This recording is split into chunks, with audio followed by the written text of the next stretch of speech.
Obviously, after the last bye week, we didn't play very well. Being intentional in how we work and how we prepare this week, we try to correct some things that we're in control of and continue to get better as a football team. So thought it was good work today. Got to continue that tomorrow. Open it up. You mentioned that you didn't feel like you all played very well last time. Yep. Coming out of the open week, I guess what's the key to having more success this time around? Yeah, there's multiple reasons for us not executing the way that we needed to on game day. Us controlling what we can control. Point of emphasis is us continuing to get better as a football team, and that's always the case. But certainly pointed those things out yesterday as our guys came into the building, and at the end of the day, you're in the middle of your conference season and a lot of football to be played, and we got to take steps to play our best.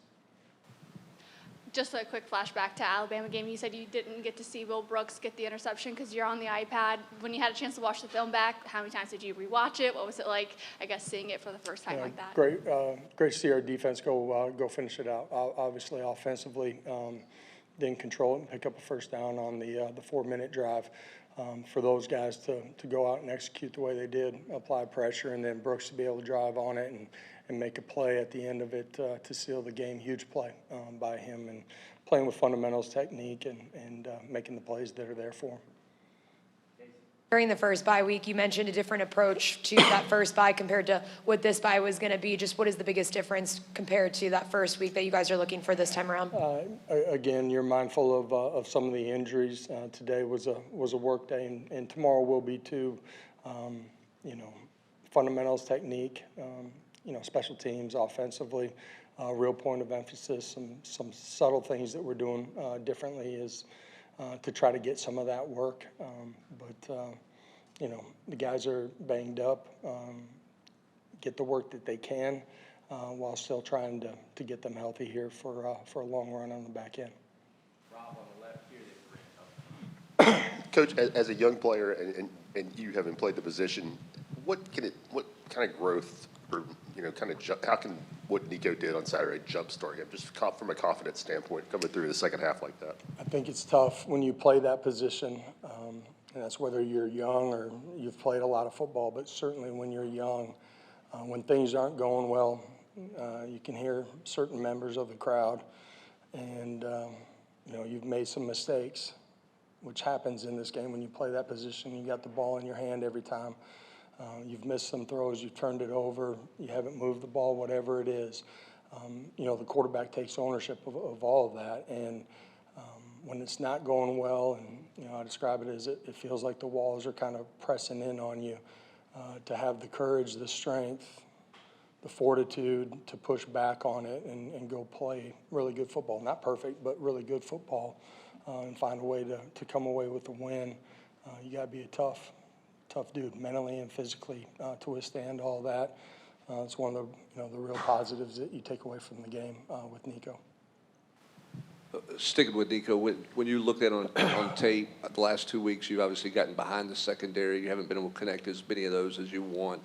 Is there anything fundamentally that you've seen? Is there anything he needs to be doing differently that you would like to see him do differently on those throws? There's a couple of things fundamentally. Where you're at on the field dictates some of how you get to throw the ball. Safeties can dictate how you get to throw it. There's a way that you want to throw it. All of that together with, what's going on up front protectionally.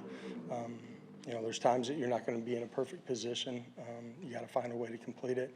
There's a couple of things just with his eyes leading to, where he's at body position wise on a couple of those things. Made some really nice throws too. You look at some of the big plays, Dante down the sideline, that's a special throw on the run to be able to complete.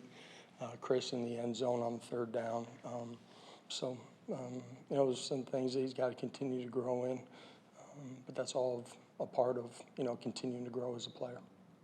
Eric and then Reese in the back.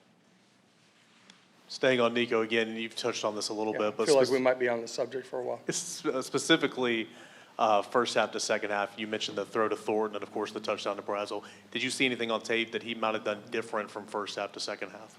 I don't think anything like super different. Missed a couple throws over the middle. Some of that's, the windows, being tight and maybe the timing being off just a little bit with the wide receiver getting his eyes around.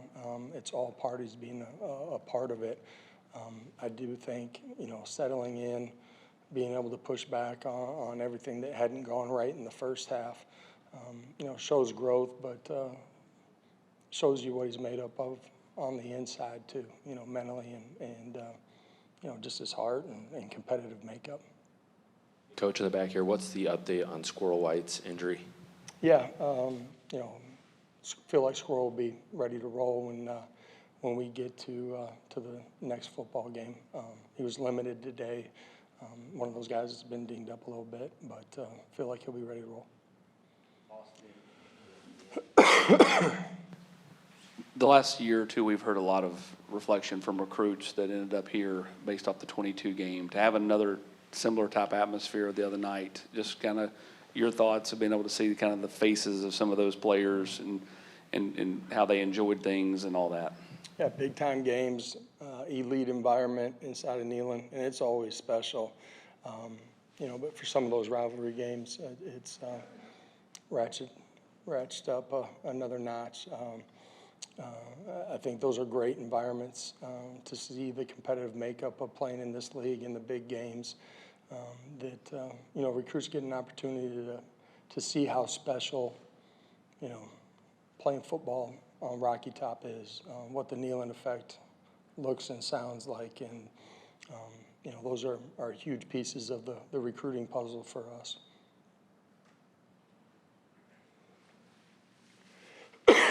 Josh, there's that old saying that they remember what you do in November. What do you like about your team heading into November? And maybe what were some bullet points you took mentally on Sunday watching the film that maybe you wanted to address as well going into the week? Yeah, fundamentals, execution, precision in everything that we're doing. Defense played really good football, but there's things that they can clean up too, obviously, offensively. Special teams as well. So you point those things out. And as you've heard me say, good teams continue to get better throughout the course of the season. Every week's its own identity. The takeaway from this football team is they're tough. They got competitive composure. That's all phases of the game. When it's not going well on one side, how the other units are responding. The unit that's not playing well, finding a way to get on the right side of it. For us, there's a lot of football left to be played. It comes down to growing every single day. Being intentional in your work, competing for everything that makes a difference, from fundamentals to technique to eye discipline within the scheme that you're playing in. So we just got to continue to grow. You've always made a point about the impact that the Tennessee crowd has on the game. You did a minute ago. When you hear the suggestion that some of that's artificial, what's your reaction to that? I had not heard that.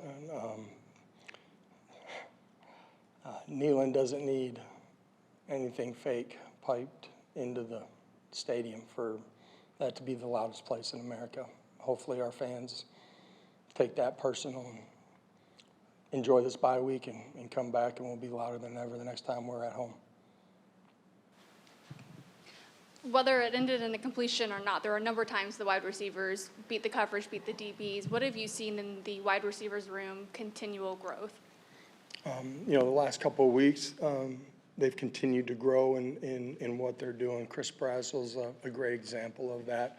Happens because of, how you practice and how you prepare. And you start stacking days and weeks of performing at a high level on the practice field, and it will translate to the game. And there's still a lot of growth left in that wide receiver room. We've played a bunch of bodies. We need that room to continue to grow. That will be a part of the puzzle of us executing the way that we need to. Last two, Patrick and Casey. Coach, you guys had a pretty good running back to replace when Jalen went to the NFL. Dylan has come in and played at really high levels, almost closing in on the single season touchdown record. Has he done anything that's surprised you in the way he's played and how durable he's been with the workload you guys have been giving him? I wouldn't say that anything's truly surprised us. Had great trust in who he is, his competitive makeup, continuing to add to his frame, durability piece. He's a dynamic player, man, and is a part of, changing the way the game's played for us. And, him creating explosive plays has been a part of getting us jump-started when we haven't been necessarily functioning at our highest. Speaking more from a former quarterback perspective rather than as a coach, is there any advice that you feel has really stuck with Nico that you've been able to give him? Any advice that you have given him about those first half woes that he's had? Man, it's a position that's never going to be perfect. Ultimately, quarterbacks get judged on wins and losses no matter what it's looking like. Being able to go lay it on the line, play aggressive, play the next play. Those are the biggest things that we continue to talk about with him. And, really proud of what he did in the second half against Alabama. Last one, Brent. Josh, you mentioned your defensive performance the other night was elite. Your defensive numbers are obviously extremely good. Why has this defense been so good in sudden change situations? I think you've given up 3 points off turnovers this year. Why has this defense thrived in that world? Really special what they've done in those situations. A lot of forced turnovers. They found ways to push units the wrong direction and take them out of field goal range or make it a long field goal. I think that, besides just execution, alignment, assignment, technique, the competitive composure, the resiliency, the mental makeup of that group as a whole is really special. And we got to keep that moving forward. We got to continue to grow in it. But it's really special how they've competed and played no matter what the situation is. It's competitive maturity is, the best way for me to describe it. Thank you all. Have a great day.